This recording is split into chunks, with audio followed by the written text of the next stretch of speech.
Nchini Morocco tulipokea taarifa ya mabadiliko ya uwanja ya kwamba mechi itachezwa katika uwanja wa Amani.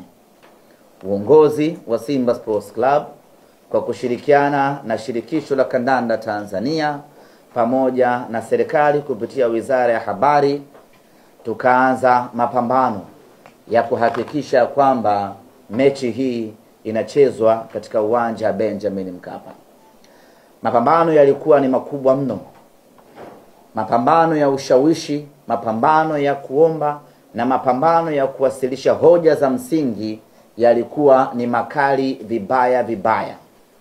Tuliwasilisha kila hoja ambayo tuliona inastahili kuwasilishwa kwenye mamlaka za CAF. Tulipeleka kila ombi ambalo tunaamini linapaswa kupelekwa CAF, na tulifanya kila tunachoweza kufanya kuhakikisha kwamba mechi inabaki Benjamin Mkapa. Baada ya kufanya yote hayo, juhudi zetu na jitihada zetu zikagonga mwamba na msimamo wa CAF ukabaki ya kwamba mechi inakwenda kuchezwa visiwani Zanzibar.